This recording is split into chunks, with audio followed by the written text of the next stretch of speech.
Onda Latinoamericana sur le 90.10, la clé des ondes. On est le samedi 26 octobre. Bienvenue à toutes et à tous. Onda Latinoamericana spécial Chili. Voilà, le Chili, comme vous l'avez pu voir, donc a une actualité immensément chargée socialement. Et voilà, on tenait à vous présenter cette situation-là, à vous narrer ce qui s'est passé, à vous expliquer pourquoi c'est arrivé et quelle sera peut-être la suite. Et à cet effet, donc nous avons des invités qui m'ont fait l'honneur en fait de venir. En tout cas, et Dieu seul sait qu'aujourd'hui c'est un emploi du temps assez chargé. Et je voudrais tout de suite saluer Marcela. Hola Marcela. Hola, ¿qué tal? ¿Cómo estás? Hola, muy bien. Hola, chilena Marcela, ¿no? Chilena, sí. Claro, por el acento se oye. Alors Marcela, merci d'être là. Merci. Alors Marcela, ça fait combien d'années combien de temps que tu es ici en France? En fait, ça fait 30 ans que je suis en Europe. J'ai vécu 10 ans en Allemagne. 10 ans en Allemagne. Et là, ça fait plus de 20 ans que je suis en France. Voilà. En tout cas, on peut dire que tu es européenne dans l'âme. Hein? Oui, je suis très européenne. Entre autres. Très européenne. Ok. Oui. Merci Marcela d'être là. Merci. Iván Quesada. Hola, caballero, ¿cómo ça va? Hola. Voilà, bien al frente del micrófono, voilà. Y Luis, ¿qué tal Luis? ¿Ah? Hola, bien. Aquí estamos. Bien, sí. Ok, hier, en fait, aujourd'hui, l'émission, on va dire, se développe autour, en fait, à partir d'une actualité qui est assez forte, puisque hier soir pour nous, mais c'était hier lors de l'après-midi. C'était autour de 17h. Voilà, de 17h, voilà, quelque chose comme ça. Il y a eu une immense manifestation, une des plus grandes, je pense que c'est un record, en tout cas pour une manifestation dite pacifique. Hein, en tout cas pour le Chili, pour l'Amérique latine, mais également, je pense que ça va rentrer dans l'histoire parce que ce matin, dans toute la presse, on ne voyait en fait que cette marée, une marée d'hommes et de femmes qui étaient dans les rues de la capitale, mais dans les différentes notamment villes du Chili. Chile despertó. Hein, c'est ce que le slogan que hashtag Chile despertó, on a vu tout le temps, hein, pour tous ceux qui sont dans les réseaux sociaux, sur Twitter, etc. Et en fait, ça veut dire le Chili s'est réveillé. Et le Chili, messieurs, dames, c'est un pays de 18 millions en fait, d'habitants en état d'urgence actuellement, encore à cette heure-ci, hein, mais qui connaît un mouvement social sans précédent, il y a eu en fait des émeutes que vous avez tous vues, vous, à travers les journaux télévisés ici en France, et qui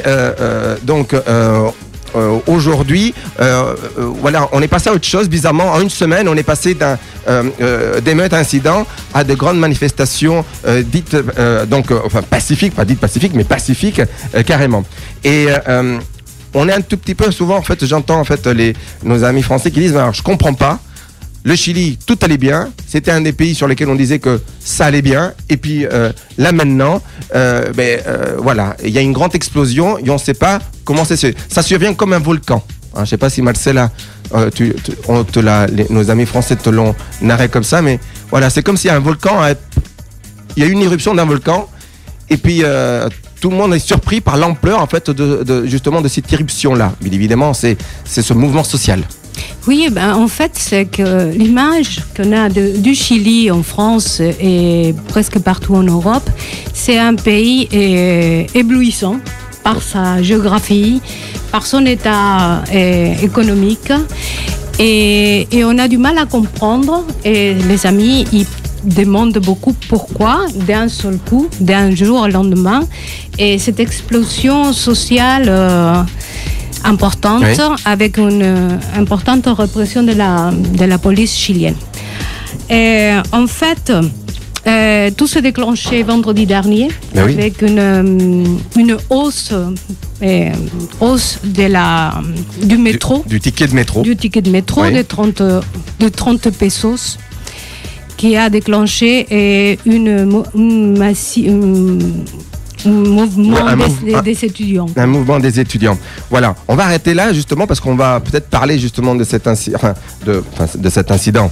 C'est de cette action parce que en réalité, voilà, il faut comprendre, amis français, que ça a été la goutte d'eau qui a fait déborder un vase en réalité. Hein. Ivan, qu'est-ce qu'on, voilà, souvent on peut être surpris justement par cette soudaineté en fait, notamment de l'actualité chilienne, surtout au niveau social, d'autant plus que Piñera, quelques jours précédemment, présentait le Chili comme un havre de paix et d'oasis entre guillemets, et puis en 48 heures c'est parti en éclat.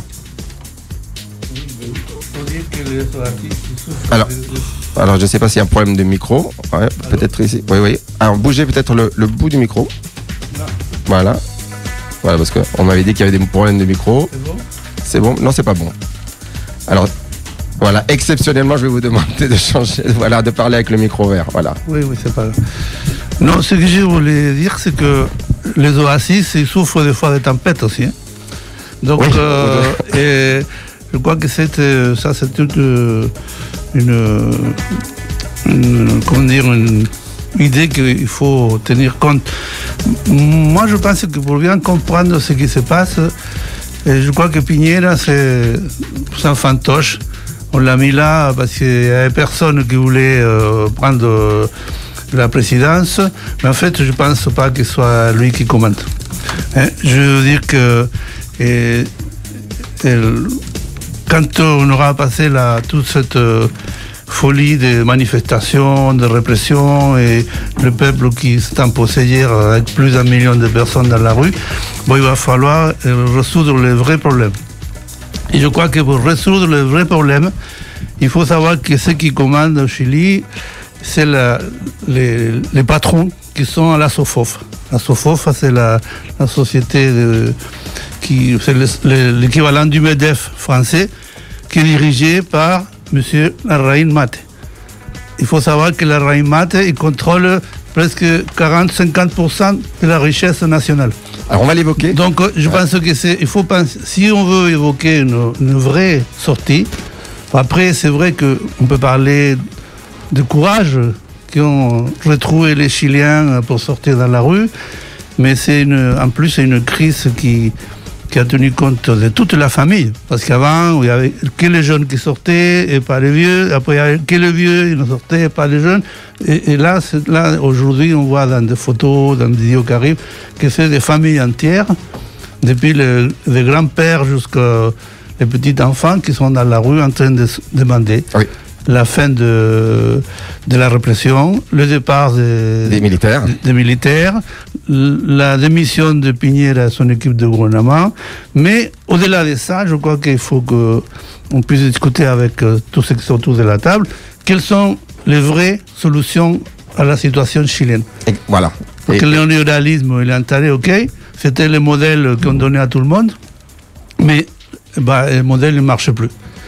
Parce que ce qu'on nous a dit aussi en France, le ressoulement, quand on m'a raconté ça, les amis de Macron disent non, au Chili, ils ont déjà fait ça n'a jamais marché. Hein.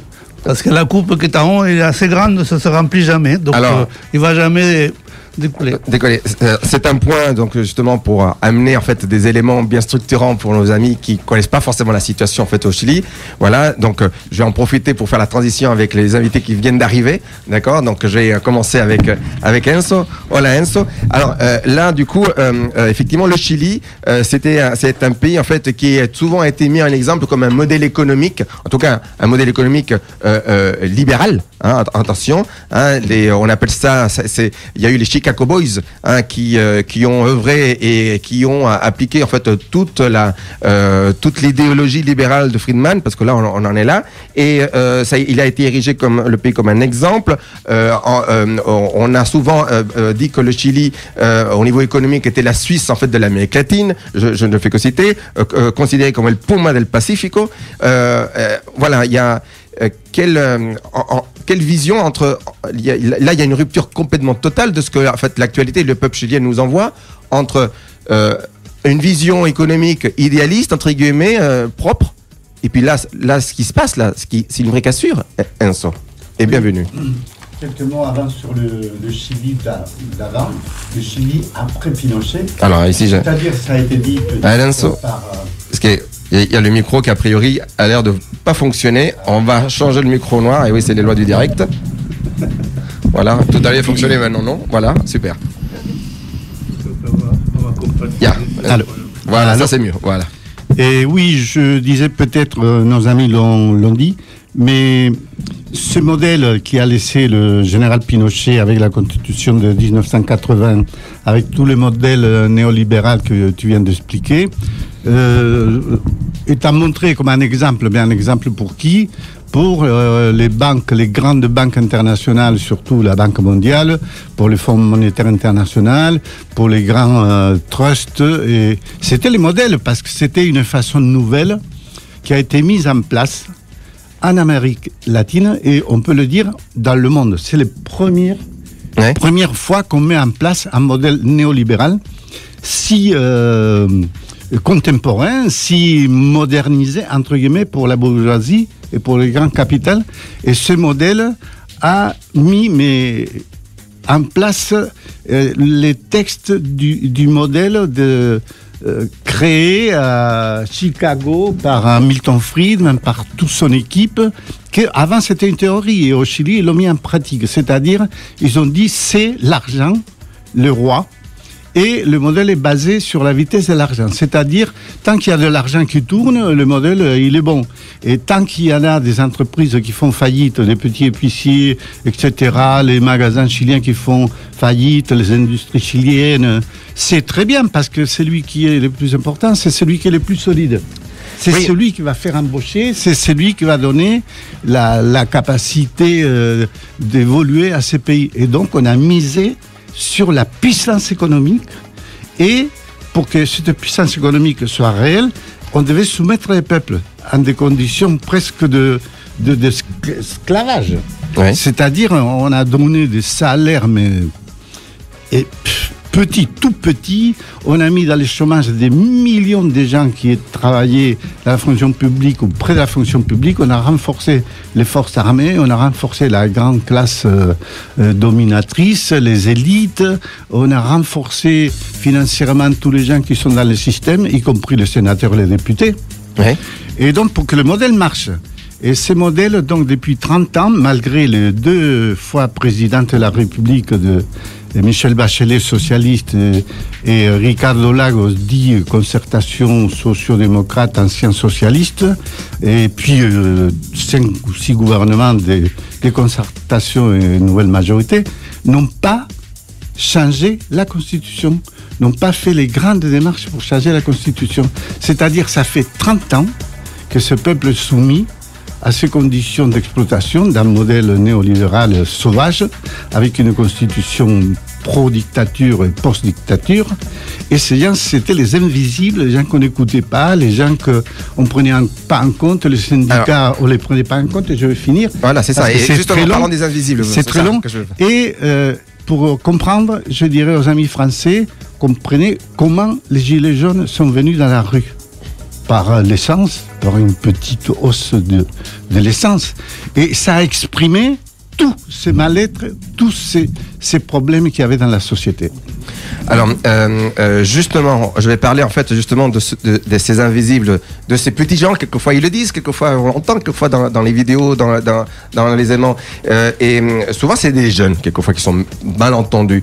Et justement, on a une jeune avec nous, avec Ninoska. Hola, Ninoska. Oui, enfin une jeune. Voilà. En tout cas. Je reste jeune en tout cas. C'est ça le plus important, c'est dans la tête. Hein.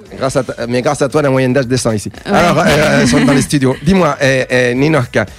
En fait, qu'est-ce qui s'est passé en parlant justement de ce modèle de la facilité de l'argent, au métro, qu'est-ce qui s'est passé? C'est que en février 2016, le ticket de métro était de 740 pesos. D'accord? En 2018, 2 ans plus tard, il est passé à 760. Toujours la même année, en 2018, il est passé à 780. Vous comprenez, en fait, en moins de quelques mois, en fait, comment il a augmenté plus, en fait, qu'il a augmenté en 2 ans. Il est passé à 800 pesos en janvier. Et de janvier, il passe à 830. Là, c'est la goutte d'eau qui fait déborder le vase. Et, paradoxalement, qu'est-ce qui a réagi? Ce sont les collégiens, les lycéens, qui ont d'abord en fait réagi pour indiquer que c'était pas juste.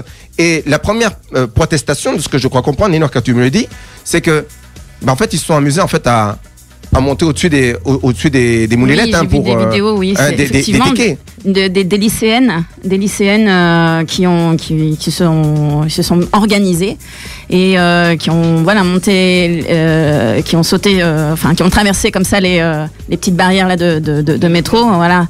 Et evadir, no pagar, otra forma de luchar. Donc c'est justement cette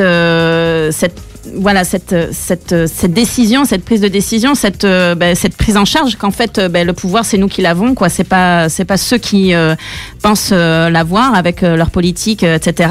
Mais moi je voulais parler en fait justement du cas de mon cousin, puisque c'est aussi, comme disait Enzo, une victime encore, il est encore en prison, et c'est aussi encore une victime, ça fait 20 ans. Justement de ce système de la constitution de Pinochet. Donc bien malement on essayait justement de faire en sorte à ce qu'il sorte, mais là justement il allait avoir la liberté dominicale. Il est toujours en attente, justement encore plus à l'heure actuelle, puisque en fait ce qu'il y a, c'est qu'après sa grève de la faim, il a pu récupérer ses points en fait de très bonne conduite, et là il est en train de récupérer aussi les points du mois d'août et du mois de septembre, et il allait redemander la permission, faire cette redemande de sortie en liberté. C'est quand même toujours très très difficile. Là, à l'heure actuelle, c'est encore plus compliqué. Mais bon, on tient aussi bon. Et puis il y a des ONG comme 81 Razones qui sont là aussi, qui parlent du peuple. C'est pas seulement les étudiants, c'est vraiment transversal, quoi. D'accord. Merci beaucoup, Ninoska. Marcela? Si, et je voudrais seulement dire un petit truc. En fait, c'est ce qui a fait déborder le vase pour les étudiants, c'est que après les mesures qu'avait pris le président Piñera, c'est le ministre de l'économie qui a dit que les personnes qui se levaient plus tôt le matin, ils pouvaient bénéficier d'une réduction. C'est-à-dire que les écoliers, il fallait qu'ils sortent vers 5h du matin pour pouvoir prendre le métro. Et là, c'est la goutte qui a fait déborder les vases. Et oui, parce qu'il y a eu effectivement qu'est-ce qu'il a fait, c'est qu'il a envoyé les carabiniers tout de suite dans les métros. Oui. Et on voit beaucoup de vidéos où les carabiniers rentrent dans les rames de métro pour prendre les jeunes, etc. Et par-dessus, le gouvernement a dit on bougera pas le tarif.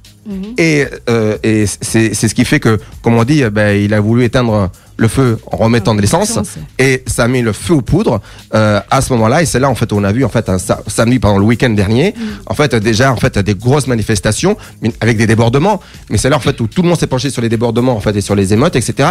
Et non pas sur les protestations pacifiques, parce que là à ce moment-là c'est les étudiants qui ont pris le relais. Oui, mais ce qu'il faut noter quand même, c'est que jusqu'à vendredi, pour nous, c'était une manifestation comme celle qu'il y a eu depuis déjà plusieurs années. En 2011, il y a eu déjà des manifestations des jeunes. Il faut quand même faire attention au langage. Chile dijo, Chile despierta. Ça veut bien dire qu'il était endormi. Eh oui. Donc, on a bien accepté, et je peux témoigner, j'ai vécu 4 ans dans la prédictature au Chili. Et les gens, ils acceptaient complètement ce modèle parce qu'ils pensaient qu'ils allaient s'en sortir, parce qu'ils pensaient qu'ils allaient gagner de l'argent, parce qu'ils pensaient, ils ont cru à toute l'histoire des cartes de crédit partout, et de 70% du salaire aujourd'hui, et les crédits qu'ils payent chaque mois.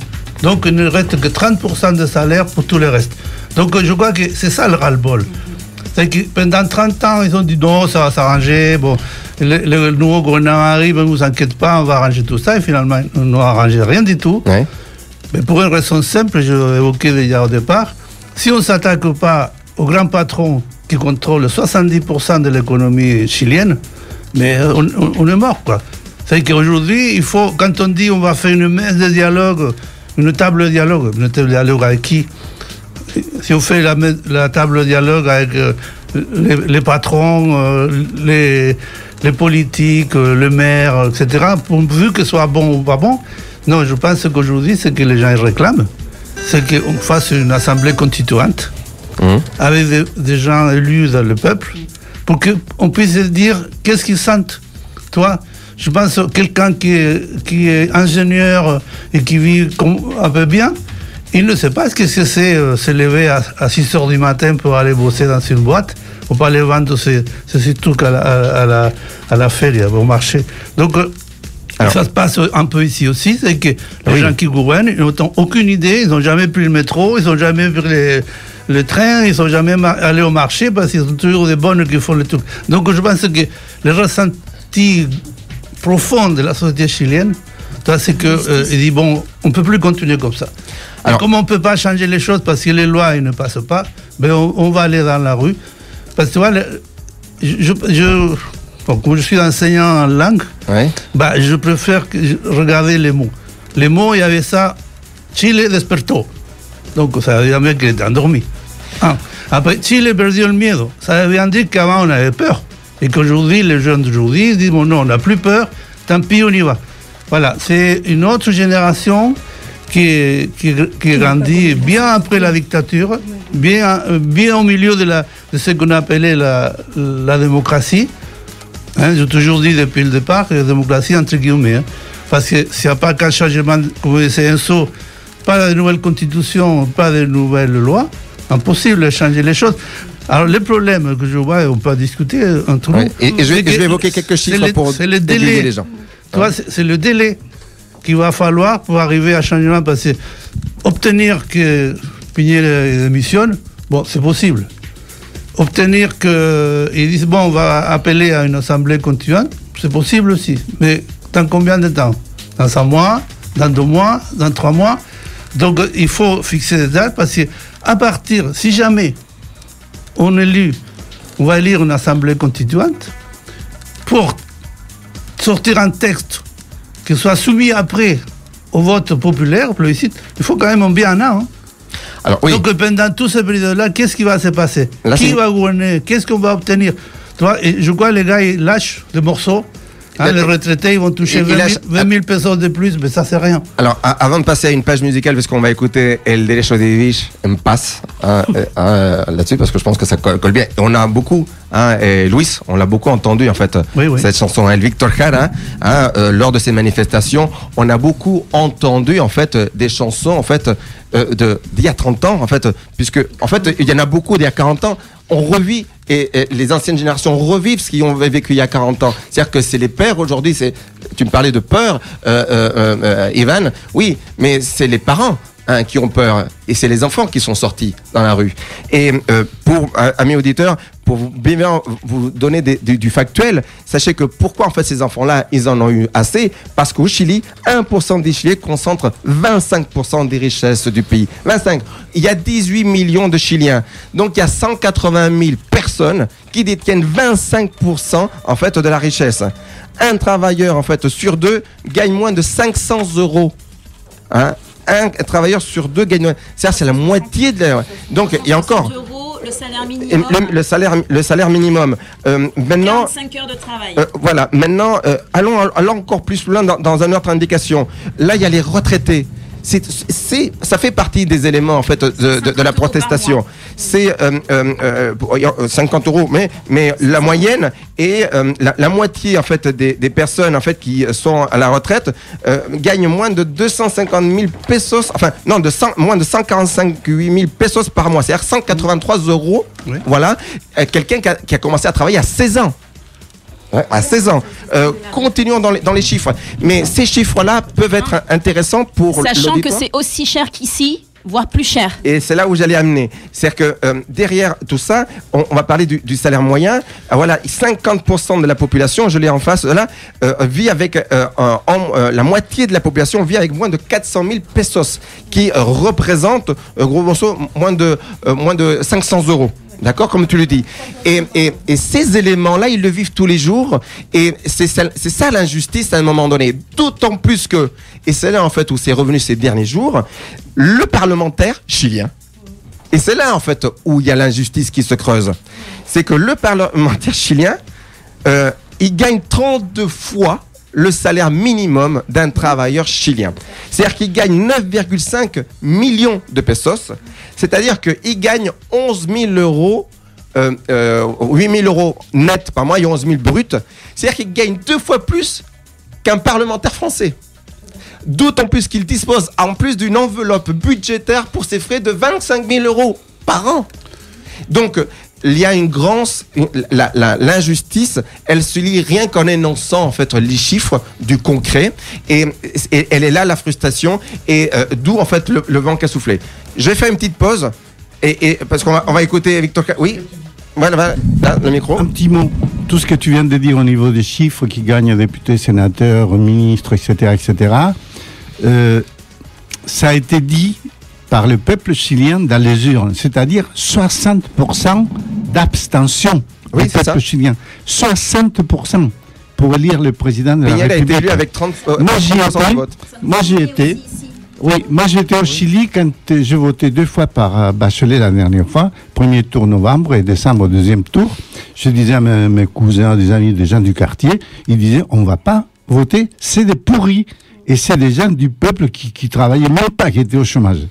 Allez, une page musicale et on enchaîne juste après, histoire d'écouter Víctor Jara. Hein. Il le dit tout seul. Poeta Ho Chi Minh, que golpea de Vietnam a toda la humanidad. Ningún cañón borrará el surco de tu arrozal, el derecho de vivir en paz. Indochina es el lugar más allá del ancho mar, donde revientan la flor con genocidio y napalm. La luna es una explosión que funde todo el clamor, el derecho de vivir en paz.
Que funde todo el clamor, el derecho de vivir en paz.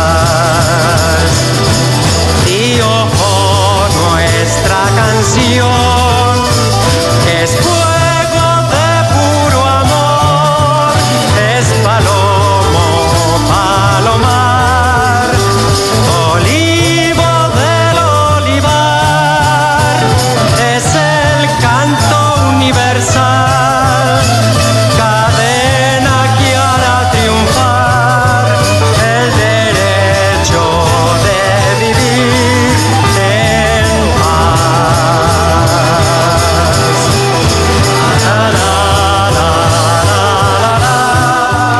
Onda latino-américaine spécial Chili jusqu'à 3h, 3h et des brouettes à mon avis. Mais ici même, bien évidemment, je tiens à rappeler qu'à 4h, il y aura en fait une manifestation de soutien à la place de la Victoire à Bordeaux. Il fait beau.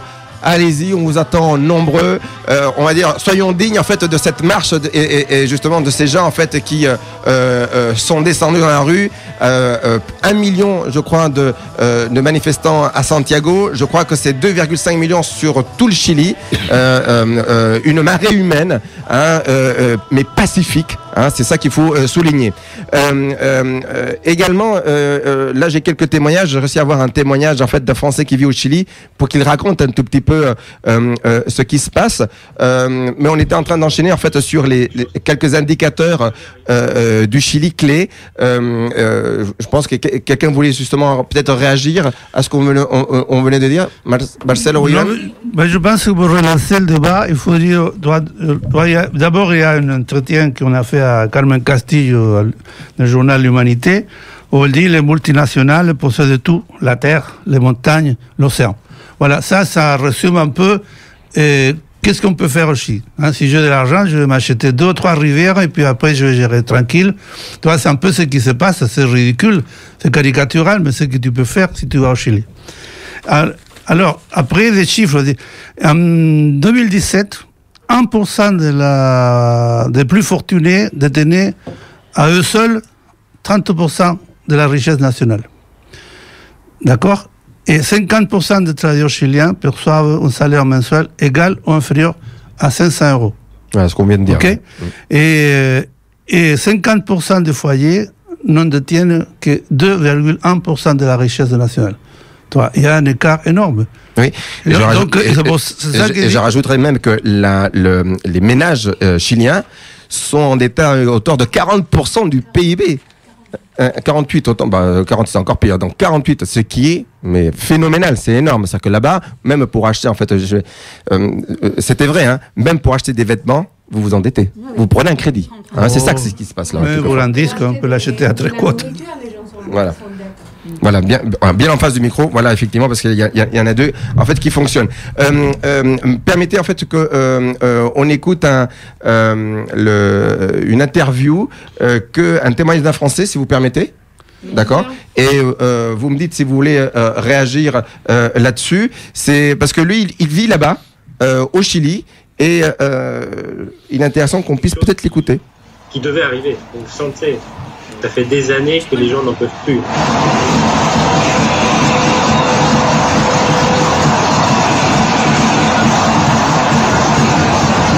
On voit qu'il y avait une accumulation vraiment de mécontentement dans plusieurs champs sociaux.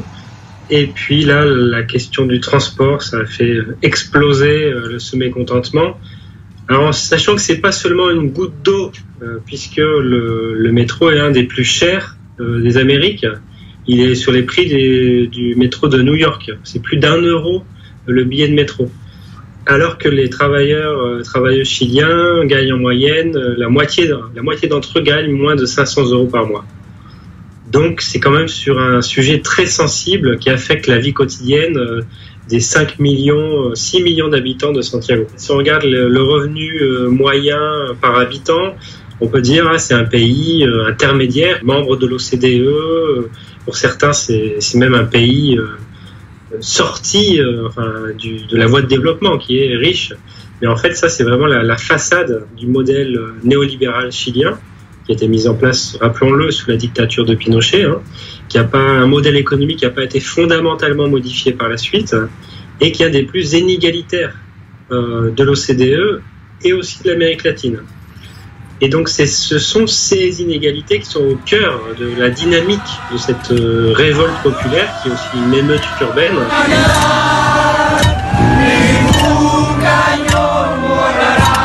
C'est ça qui est intéressant, c'est que, en tout cas, c'est pas une force politique organisée, c'est pas un syndicat. On peut dire que tout le monde a été débordé dans les formes organisées, instituées. Ce sont les jeunes, déjà, les très jeunes, lycéens, collégiens et étudiants, qui à un moment donné ont commencé à sauter les tourniquets, à dire on va pas payer, on ne peut plus payer. Notre niveau d'endettement est tellement fort Le Chili, pour les étudiants, sont parmi les plus endettés de la planète. L'éducation est l'une des plus chères par tête et par pouvoir d'achat. Donc ça, c'est aussi au cœur de la machine de l'explosion sociale. Et donc ce sont les jeunes d'abord, des jeunes qui n'ont pas vécu la dictature, qui se rappellent des grandes mobilisations de 2011 notamment. Et ensuite, derrière eux, tout un tas de secteurs sociaux, ici des quartiers populaires, mais aussi on a vu des quartiers dits de classe moyenne, Ñuñoa, par exemple, dans le centre de Santiago, sortir avec les casseroles, se mobiliser dans la rue. Donc c'est vraiment transclassiste, on peut dire. Ces brèches, ces fissures, elles sont notamment sur la santé. Un système de santé à 2 vitesses, où il y a le secteur public pour les plus modestes, les plus pauvres, et ensuite un secteur ultra moderne mais privatisé. L'éducation. Et là, on a vu, ces dernières années, le Chili a été parcouru de grandes mobilisations étudiantes, notamment en 2011, mais ensuite, par la suite, on a vu des occupations massives d'universités pour contester le modèle de marchandisation de l'éducation. Même dans l'université publique, il faut payer l'équivalent d'un salaire minimum pour pouvoir étudier. Donc c'est considérable. Troisièmement, les retraites. Un système de retraite entièrement capitalisé, privatisé en 1981 par le frère du président actuel, Sebastián Piñera, durant la dictature, donc ce n'est pas rien. D'ailleurs, un système de retraite qui devrait nous faire réfléchir, nous ici en France aussi, sur quel type de retraite on veut.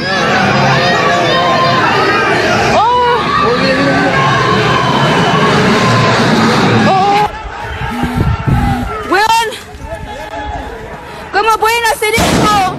¿Cómo pueden hacer esto, loco? ¡Concha tu madre, no tenés familia! ¡Mira! ¡Oye! Ceux qui ont vécu la dictature, ça leur fait froid dans le dos. Ils ont l'impression de revenir 25 ans en arrière, 30 ans en arrière.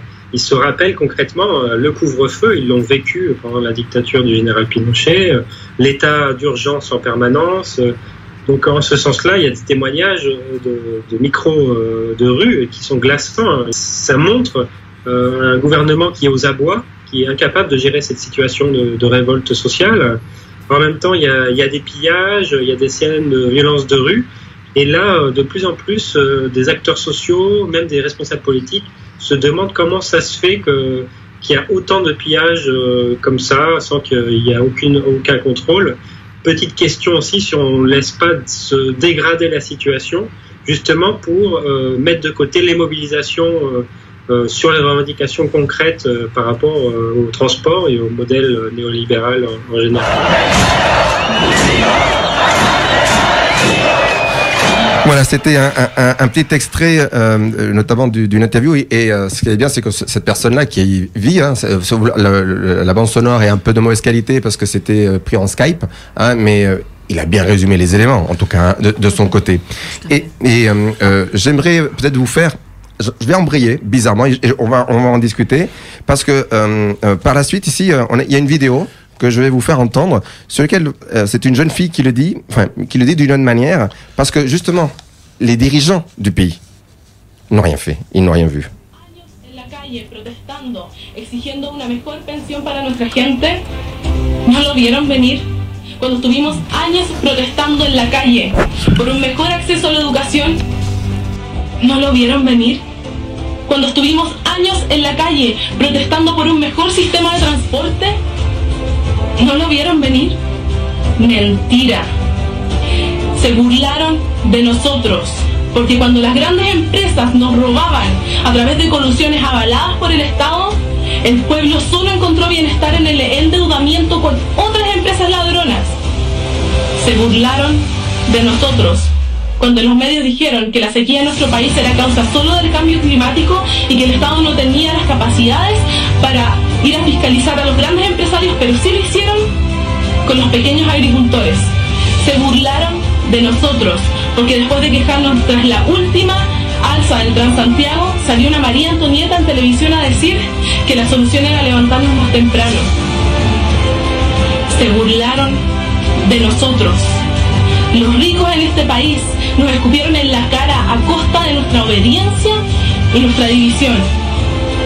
Pero Chile despertó. Gracias al coraje de nuestros estudiantes y al ejemplo de nuestros vecinos, el pueblo despertó. Ahora, nuestro deber es mantenernos despiertos y unidos. Chile, se burlaron de nosotros. No nos volvamos a dormir. Voilà, no nos volvamos a dormir despiertos, y sobre todo despierto Chile est despierto, voilà, mais elle exprime bien, elle exprime un bel énoncé en espagnol, donc elle relate un tout petit peu tout ce que notamment notre ami français en fait témoignait au Chili, et elle dit voilà, vous vous êtes moqué de nous, carrément. Quelles sont les réactions? Écoute, je insistais sur l'idée de riche, parce que là, je crois que c'est... Par exemple, un écrivain et journaliste qui s'appelle Roberto Bruna, il a écrit une lettre à Piñera. Et à un moment donné, il a dit « Je ne vais pas te traiter de vous, je vais te tutoyer ». Donc, il écrit dans ce ton-là, il le traite comme ça. Et un autre paragraphe, il dit « Penses-tu qu'aujourd'hui, nous sommes les premiers pensionnés du système que créó Pepe Piñera, l'oncle de Piñera, pour aider à vous à financer vos affaires personnelles. Aujourd'hui, parce que moi j'ai 69 ans, et si j'étais au Chili, je serais depuis 4 ans à la retraite sous le système de pension chilien, avec 101 € par mois. Voilà, ça c'est ma retraite au Chili. Donc, et après, il lui dit, Eleodoro Mate, donc le père de celui qui dirige le MEDEF chilien, et il était derrière la collusion du confort. Il y a eu une collusion sur le papier toilette. On se sont mis d'accord pour tout le monde faire payer les mêmes prix. Voilà. Et après, il y a eu d'autres collusions qu'on appelle au Chili, où les pharmacies se mettaient d'accord sur le prix des médicaments, que dans le système néolibéral chilien, c'est des prix libres. Donc, une pharmacie peut faire une promotion sur le Doliprane à moitié prix, mais là, ils ont dit non, pas question, on vend tous au même prix. Mais ça, c'était des accords qui passaient d'entreprise à entreprise. Donc, et tout ça, dit l'écrivain, et il a installé dans la conscience chilienne l'idée del choreo, del robo, des voleurs. Des voleurs. Donc tout le monde est voleur. Donc comme tout le monde est voleur, et moi aussi je vais voler. Tu vois, c'est un peu une boule de neige qui grandit. Et aujourd'hui, c'est pour ça que c'est difficile pour les partis politiques qui sont, parce qu'ils disent, de toute façon, sont tous voleurs. Ben, ici aussi, on dit la même chose. Donc, et ça, c'est le pire qui peut arriver aux gens de progrès, parce qu'à la droite, évidemment, ça l'intéresse énormément que tout le monde pense que tout le monde est voleur. Pas eux, parce qu'eux font des affaires, eux ils font marcher le pays, eux ils investissent, mais ils investissent là où... Donc tu vois, c'est un peu ça l'idée que... Tu vois, que tu vas continuer à faire des affaires de merde. Et quand sera le jour où tu vas faire que la science et la technologie soient de qualité pour de meilleurs emplois. Ou peut-être les enfants du Chili vont être condamnés à avoir des emplois de merde. C'est ça. Aujourd'hui, le système éducatif payant, il a produit des professionnels. Parce que tout le monde s'endette pour avoir... Mais après, quand tu as les diplômes sur les bras, rien. Pas un seul emploi. Donc, mais tu dois payer quand même. C'est des emplois précaires, voilà. Un an après avoir sorti de la fac, tu dois commencer à payer. Toi, ici, il y a une Chilienne qui habite à Pessac, Viviane, qui est arrivée ici il y a quelques années mariée. Il continue à payer ses études. Tous les mois, il envoie 500 € au Chili pour que sa mère elle paye la banque. Sinon, la banque va confisquer la maison de ses parents parce qu'il a été... voilà. C'est exactement ça. Et tous ces systèmes-là, c'est dramatique parce que pour le moment, malgré cette mobilisation énorme, malgré cette conscience qu'a pris le peuple chilien, mais toi, c'est comme la souris devant le fromage. Je commence par où pour le manger? Comment on va sortir? Donc, je crois que c'est un gros problème. C'est un problème de fond. Et c'est une immense responsabilité des partis politiques, ceux qui peuvent se sauver, mais surtout des organisations sociales. Tu vois, on attaque par où? on n'attaque pas les salaires, on n'attaque pas les pensions, voilà. Et donc, c'est pour ça que beaucoup de gens disent, écoute, on arrête tout, on appelle une assemblée constituante, toi, on se donne quand même un délai. Ils veulent une assemblée constituante, ils ne veulent plus rien savoir avec les politiques. Oui, c'est ça, qu'ils soient socialistes, communistes, libéraux, radicaux, etc. Ils estiment, vous avez eu votre chance pendant plus de 30 ans, voilà, pour créer en fait un système d'injustice et par rapport au fonds de pension. Ils le disent, des santé. Toi, tu viens de le commettre, c'est que tous les partis ils n'ont pas dit oui. Non, pas tous. Et voilà, surtout il y a des partis, des secteurs, justement, parce des secteurs politiques. Comme le MIR, le PC, d'autres qui ont dit attention, si vous ne changez pas la Constitution, on ne changera rien dans ces pays. Alors, merci beaucoup, parce que on y arrive, parce que je voulais vous... Oui, Enzo, parce que là, c'est justement par rapport à ça. Oui, dis-moi. Je peux aller. Oui. Parce que là, il nous reste quelques minutes. Non, mais on peut déborder un peu. Voilà. Mais... Oui, je voulais dire simplement que la fille qui vient de parler du Chili, qui dit que les politiques... les dirigeants n'ont rien vu venir malgré les manifestations, malgré tout ce qui a été dit. En fait, pour moi, la question, c'est que ces dirigeants, ces politiques, les hauts cadres, les hauts fonctionnaires, les ministres, etc., ils sont ailleurs, ils sont à un autre niveau dans la société.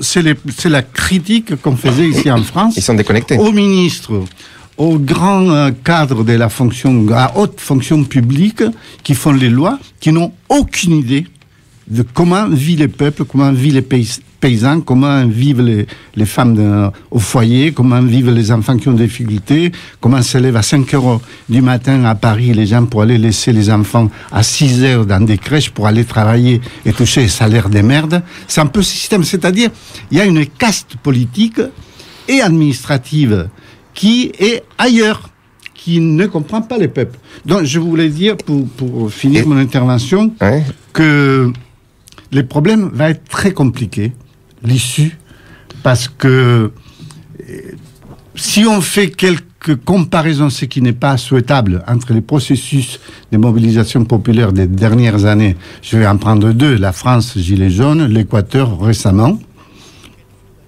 Le problème, c'était des mouvements massifs, énormes, qui avaient un soutien énorme à la société en France. Par rapport aux Gilets jaunes, on a dit 80%. En Équateur, on a dit plus de 75%. Et au Chili, là, il y a une majorité. Et les problèmes, je dis, il ne faut pas comparer, mais à la fin de ces processus, malheureusement, je ne suis pas pessimiste du tout, mais malheureusement, le président Lénine à Équateur est sorti renforcé. Macron est passé de 23%. 33 aujourd'hui, il y en a qui disent qu'il est monté jusqu'à 38%. Et il est content, et il dit, comme il a dit Piñera, merci Gilets jaunes, merci les manifestants au Chili, vous m'avez appris, j'étais ailleurs, j'avais pas pris en compte. Mais il y a un mensonge institutionnel terrible. Donc dire que l'issue, ça va être très difficile, parce qu'il y a autant des positions pour l'issue, comme des manifestants, comme des partis politiques. Et les derniers partis politiques qui sont nés au Chili, je le dis clairement, les fronts Frente Amplio ne donnent aucune vision future hors système, hors constitution. Non futuro. Alors, j'aimerais... Je vous demande de rebondir après. Et je finis là en disant qu'il est fondamental pour nous ici de continuer ce soutien malgré tout au peuple chilien. Et je l'ai dit, courageux ce peuple, courageux les jeunes, courageux les ouvriers. On verrait comme ils sont dans la rue, qu'on dit on n'a rien à perdre, on a perdu la peur, on continue. Donc je voudrais qu'on continue ici à Bordeaux. Et je dis qu'on fasse une propagande, une information, une pétition pour que la France ne participe pas à la COP 25. À la COP 25. Il y a des députés qui ont déjà commencé. Il faut commencer, nous, ce travail auprès des maires, auprès des députés, auprès des conseillers, pour faire une pétition nationale contre la COP 25. Vous m'avez devancé. Et dénoncer qu'au Chili, ce n'est pas n'importe quel état d'exception, état d'urgence, comme ils disent eux, c'est un état de siège.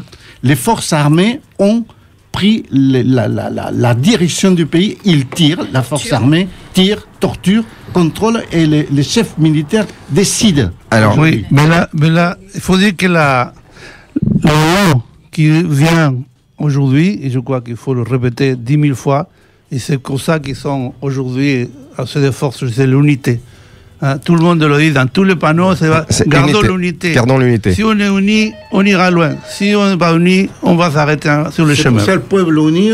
Alors, et on va écouter une intervention de Hirsch, justement, parce que là vous m'avez coupé juste quand je voulais passer pour que vous puissiez intervenir, mais vous allez donner la réaction avant que je vous passe en fait le morceau pour tout le monde. Écoutez-le, en fait, Hirsch, tout ça. Alors c'est pas celui-là, autant pour moi, c'est celui-ci. Voilà, et vous écoutez que les gens appellent, bien évidemment. Écoutez bien en fait l'intervention.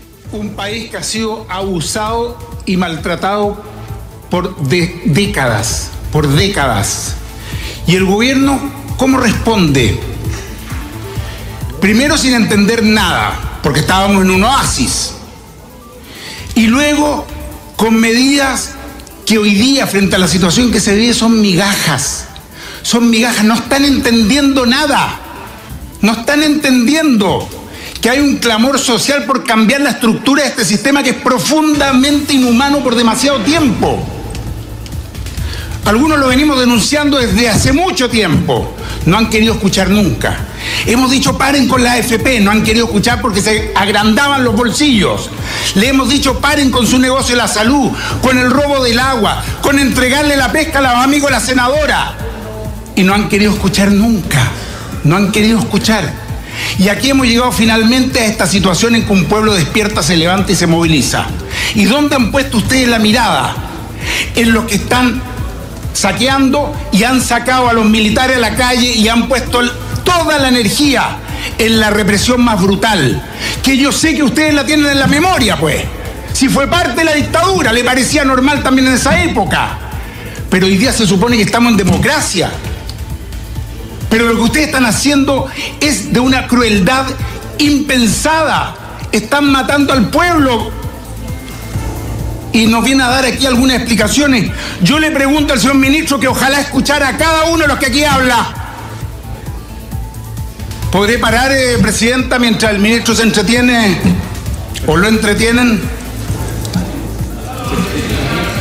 Como bien dijo...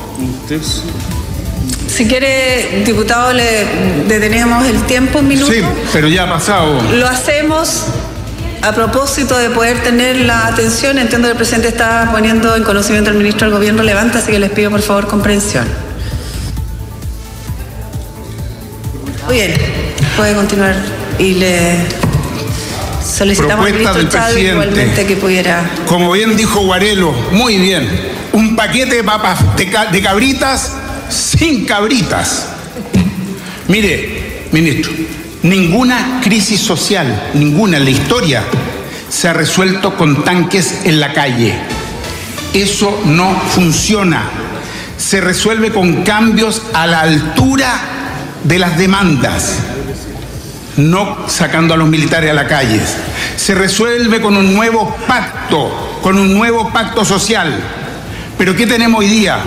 Muertos sin nombre, sin causa clara, sin responsables, imposibilidad de apoyar a los que están siendo detenidos, denuncias de instalación de centro de tortura en más de una estación del metro. Hay videos. Y yo le pregunto a usted, ministro, ¿vio la imagen en un video que está circulando de militares que le están disparando a quemarropa a un joven que lo tienen retenido? Eso es lo que está pasando hoy día. Si no la ha visto, se la facilitamos. Está acá, en nuestros computadores. Disparando sin razón.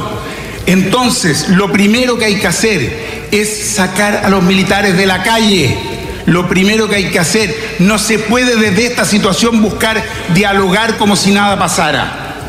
Yo le pregunto, ¿saben realmente cuántos muertos hay? Nos da usted una cifra y otros dan otra cifra. Se han iniciado las investigaciones para saber en qué circunstancias se los ha asesinado, en qué circunstancias han sido las ejecuciones. Mire, ministro, Chile dijo basta. Chile dijo no más abusos. Y las respuestas tienen que estar a esa altura, responder a esa demanda ciudadana sin militares que les estén disparando, sin asesinatos como hemos visto en estos días. Eso he dicho. Allez, c'était l'intervention en fait ici d'un député qui était au Chili. Alors, bien évidemment, qui demandait en fait des comptes, qui disait que si un dialogue doit être repris, il faut absolument que ce dialogue se fasse, mais qu'il n'y ait pas les militaires dans la rue, qu'on arrête les exactions en fait, notamment des carabiniers vis-à-vis en fait du peuple. C'était ça en fait l'élément qu'il disait. Maintenant, on nous a appelés. J'insiste ici même, effectivement, quelqu'un nous a appelé en nous disant que attention, les personnes qui ont manifesté hier, voilà, c'était en fait c'était apolitique. Effectivement, je tiens à préciser que dans les manifestations, beaucoup de drapeaux chiliens, drapeaux mapuche, mais il y avait aucune connotation politique là-dessus. C'est vraiment un mouvement social au sens large du terme. En tout cas, l'auditeur voulait en fait qu'on insiste là-dessus, et il a tout à fait raison. C'était comme ça s'est passé comme ça, et nous allons le dire comme ça. Alors maintenant, effectivement, dans la démocratie, sur une problématique, il y a des points de vue, il y a débat, il doit y avoir une assemblée constituante, parce que demain, il va falloir en fait créer, il va falloir en fait se projeter, parce que ce qui s'est passé est une prise de conscience en fait très importante au niveau du Chili, et que en fait ça a brisé en fait certains éléments. C'est-à-dire que la cassure est profonde au Chili maintenant. Et c'est que maintenant, en fait, les responsables, notamment administratifs, au niveau en fait, sociétal, au niveau politique, etc., doivent prendre conscience qu'ils doivent renouveler le genre. Et c'est pour ça qu'un nouveau pacte social doit être fait, mais avec tous les acteurs, parce que quand on dit social, ça s'adresse à tout le monde de A à Z. On parle des individus dans la société. Voilà. Dans les mots politiques, il y a police. Pueblo, exactement. Donc, on arrive vers la fin. On arrive vers la fin, et est-ce qu'il y a, vous l'avez évoqué entre-temps, effectivement, qu'il faudra se poser les bonnes questions. C'est-à-dire qu'aujourd'hui, la prise de conscience, elle est faite cette semaine, mais reste le plus dur. Reste justement le plus dur, parce que le Chili est un pays profondément finalement divisé socialement. Effectivement, il y a de gros marqueurs, et aujourd'hui, hier, c'est ça en fait qui était émotionnant, parce que tous les gens en fait ont eu l'émotion, parce que ça venait de tous les côtés, ça débordait de tous les côtés. Et c'est ça qui était intéressant, cette prise de conscience nationale, cette manifestation pacifique, et justement ce soutien à ce peuple divers de tout horizon. Et bien voilà, comme ici, du côté en fait de Bordeaux, et bien on vous invite à 16h à aller pour notamment pour aller manifester le soutien. Quelques derniers mots, messieurs, dames. Marcela. Bueno, yo creo que lo más importante después de ver los sucesos qui sont en train de se passer au Chili, c'est que le gouvernement prenne conscience qu'il doit sortir, que les militaires doivent rentrer dans les casernes. Et ça suffit pour que un dialogue constructif puisse se faire. Enzo. Oui, je voulais faire un appel en disant que je crois que ça va continuer, même d'ici un mois, on doit rester mobilisé, pas tous les jours, mais rester mobilisé. Et moi, comme je disais, la COP 25, faire une action pour le sabotage. Et l'autre, c'est profiter des situations où l'Amérique latine va être sur l'affiche, comme le Festival du cinéma des Pessac. D'histoire des Pessac, cette année, c'est l'Amérique latine, terre des feux. Et je dis que là, ça s'est confirmé. Nous sommes invités le dimanche 23 à parler de l'exil de Pessac, la fresque murale, et du Chili, l'exil, comment on est arrivé, tout ça. Et je dis profiter, faire des tracts, sensibiliser les gens. Et je dirais aussi sensibiliser les gens lors de la venue de Luis Sepúlveda le 20 novembre à la librairie Mola. Donc aussi préparer un petit tract, nous, pour rester mobilisés, informer les Français de cet état de siège réel qui existe aujourd'hui. Oui, je voulais juste dire que je me proposais tout à l'heure à la place de la Victoire, mais largement, il faut que vous fassiez une pétition signée par des Chiliens, des Latino-Américains, mais aussi des Français, pour demander la création d'une assemblée constituante au Chili et d'une fois pour toutes créer une nouvelle constitution pour le Chili. Sinon, ça ne sortira pas. Oui. Ça, c'est sûr. Exactement. Ninoska. Oui, ben moi j'ai une pensée pour toutes les victimes, celles qui se font torturer en ce moment pendant que les militaires ne sortent pas. C'est terrible.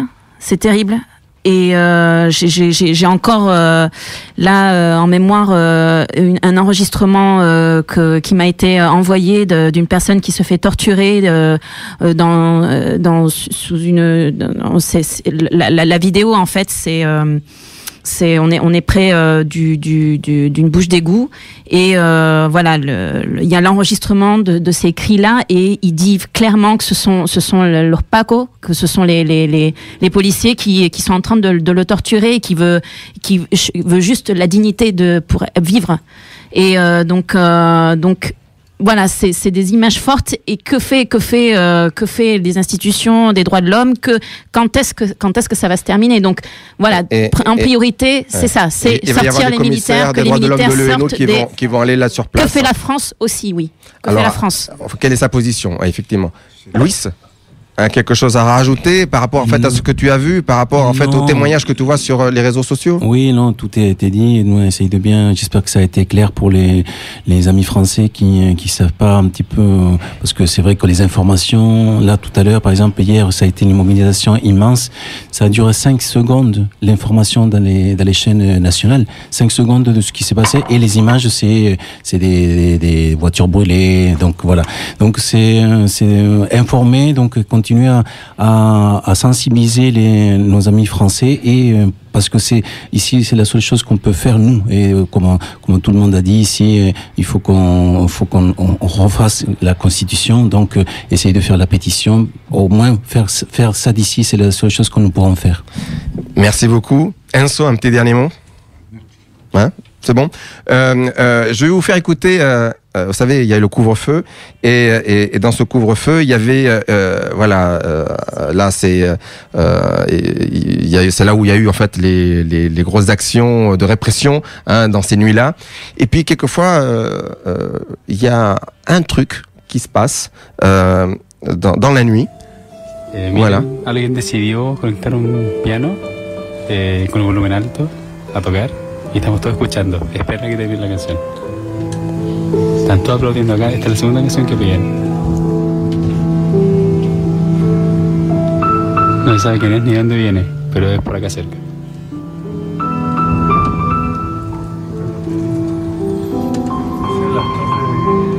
De la presentaria.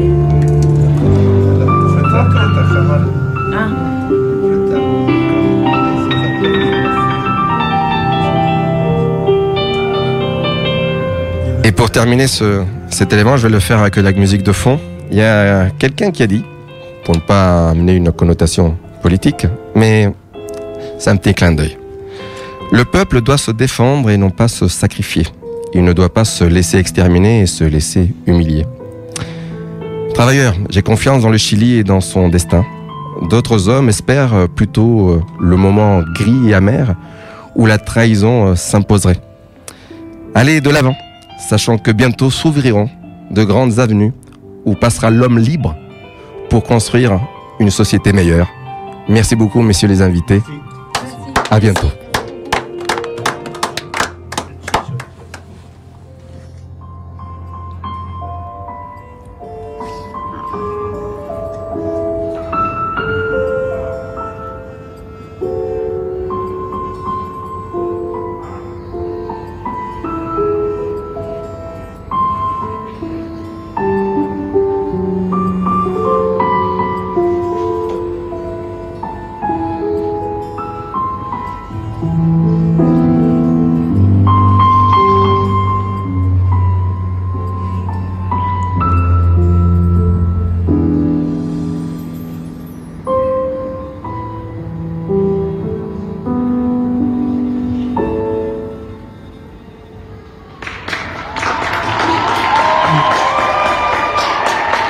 Solo por eso hay que hallarlo cacerolazo. Solo por eso.